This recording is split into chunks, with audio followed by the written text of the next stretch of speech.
LeBron got to 4 straight finals with the Miami Heat, winning 2 titles, and then went back to Cleveland and got to 4 straight finals again, winning another championship. And I think that that is the greatest individual run of dominance in the history of sports.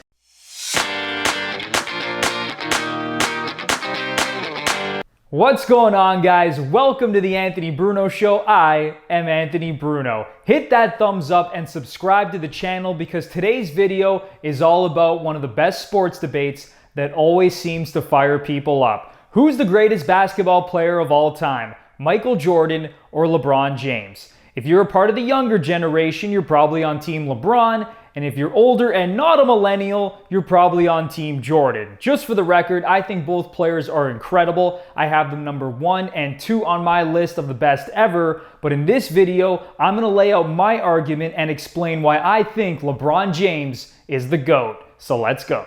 So when you're as good as Michael Jordan and LeBron James, it's instant. Everyone knows immediately that you're going to be great. So what I'm going to look at first is how good they were at a young age. At what age did both of them get to their first NBA Finals? So starting off with Michael Jordan, he got to his first Finals at the age of 27 in his 7th year in the league. He got the Bulls to the 91 Finals where they beat the Lakers as Jordan won his first NBA championship. But LeBron got to his first NBA Finals at the age of 22, 5 years younger than Michael Jordan, and he was only in his 4th year in the league, and he dragged that dreadful Cavs team to the championship series where they eventually got swept in 4 games by the San Antonio Spurs. The second leading scorer on that team was Larry Hughes, followed by Drew Gooden and Zydrunas Ilgauskas. It was a complete disaster. And it was during this playoff run that LeBron had one of the greatest games I have ever seen.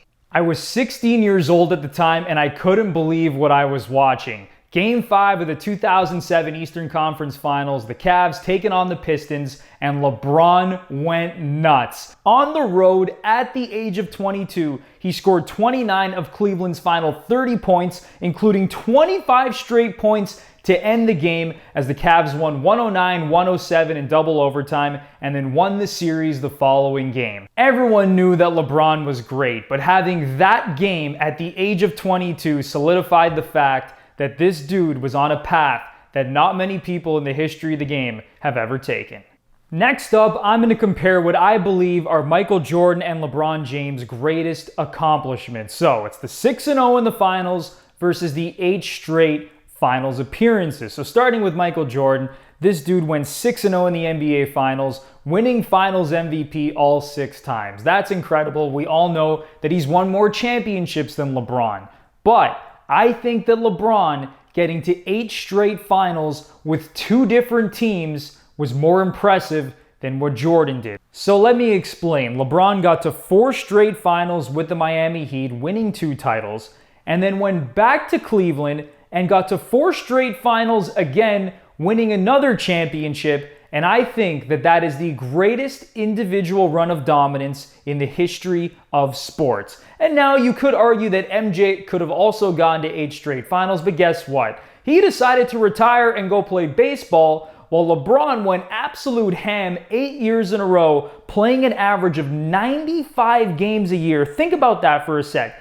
8 years in a row, playing an average of 95 games a season, regular season and playoffs combined. That is unbelievable. And during this run, Shea Serrano, a writer for The Ringer, made my favorite flow chart ever. Here's what it looks like.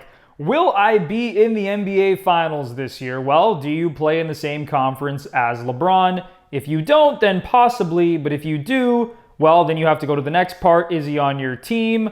No, if he's not on your team, you will not be in the finals. But if he is on your team, you will be in the finals. Just incredible. And while on this historic run, LeBron's 3-1 comeback in the 2016 NBA Finals to beat the 73-9 Warriors, who had the greatest record in NBA history, I think was a better accomplishment than anything Michael Jordan ever did in the NBA Finals. And one of the most laughable things in NBA history, a year before that in the 2015 Finals, LeBron averaged 36, 13, and 9 dragging that series to 6 games against the Warriors without Kyrie Irving and Kevin Love, when, remember, Matthew Dellavedova was basically the second best player on the team, and then the guy who was responsible for slowing down LeBron and guarding him in that series, who, like I mentioned, averaged 36, 13, and 9, playing 46 minutes a night. Andre Iguodala was supposed to be that guy to slow down LeBron. He somehow stole Finals MVP from LeBron. What a freaking travesty. All right, next up is one of the single greatest factors in determining the greatness of both players. What happens to their team when they leave? Starting with Michael Jordan in 1993, the Bulls went 57-25 and won the NBA championship. They completed their first of 2 three-peats. So, the following season, Jordan decides to retire and go play baseball. So the Bulls, without Michael Jordan, but still led by All-Star Scottie Pippen, went 55-27. Essentially the same record as the year before, just 2 less wins. But they did not get to the NBA Finals that year. They lost in the second round to the New York Knicks. And then, the following season, the Bulls, still playing without MJ, went 34-31 over the first 65 games before MJ decided to return to basketball over those final 17 games. So yes, losing Jordan over those 2 seasons technically hurt the Bulls, but not near as significantly as the Cavs and Heat were decimated by the departure of LeBron. Exhibit A, LeBron's last season in Cleveland. The Cavs went 61-21, the best record in the NBA. So LeBron leaves and takes his talents to Miami, and the Cavs plummet to 19-63, the second worst record in the NBA, and followed that up with 21, 24, and 33 wins the following 3 seasons. See you later.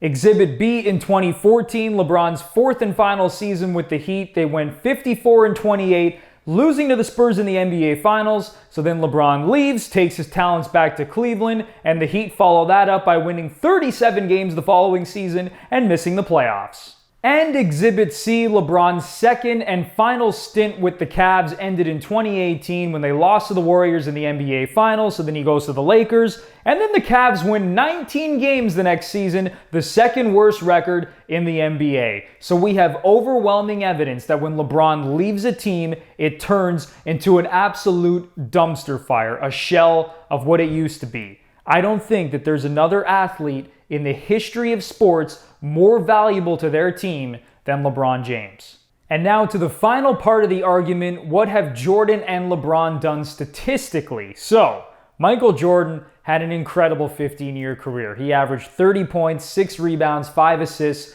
and 2 steals, but I think LeBron's statistical body of work is more impressive. So, first up, he's currently 3rd all-time in points, trailing only Karl Malone and Kareem Abdul-Jabbar. And within the next 3 years, barring injury, if he stays on the same pace he's on now, LeBron is going to be the all-time leading scorer. And it's even more impressive when you consider that scoring was never even considered LeBron's greatest attribute. He was always known as a facilitator, a guy that made his teammates better, while simultaneously dominating every other aspect of the game, going back to his days at St. Vincent St. Mary. And on top of this, LeBron is also currently 8th all-time in assists, and within the next 3 to 4 years should be able to get into the top 4 all-time. So when LeBron's career is over, he's going to be the all-time leading scorer and top 4 in assists. That's insane. And yes, LeBron has played more games and more minutes than Jordan to achieve these numbers, but longevity is another big reason why I believe LeBron is the GOAT over MJ.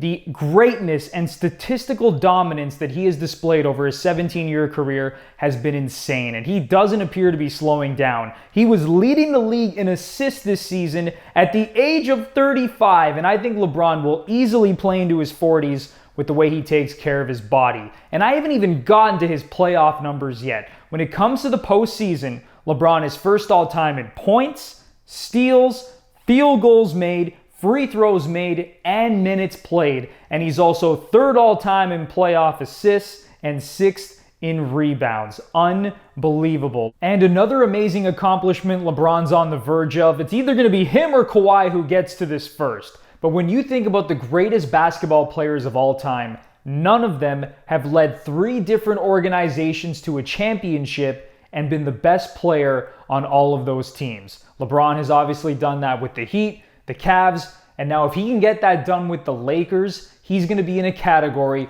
all by himself. And when LeBron gets to the finals again, and I believe that he probably will with the Lakers at some point, it's going to be his 10th, so getting to double-digit NBA finals is pretty cool as well. LeBron James is one of the greatest athletes the world has ever seen, and he takes incredible care of his body. He's been so durable, so it's amazing to think about how many more years he's going to play and just how many records he's going to hold when it's all said and done. He is the definition of a machine, and that's why I think LeBron James is the GOAT, the greatest basketball player of all time. Thank you guys so much for watching this video. Please let me know who you think is the greatest basketball player of all time, LeBron, Jordan, or maybe someone else entirely. And also, I would really appreciate it if you like the video, share it on social media, and subscribe to my YouTube channel, especially if you're a sports fan and want to see more content like this. So that does it for this video, and I will see you guys next time.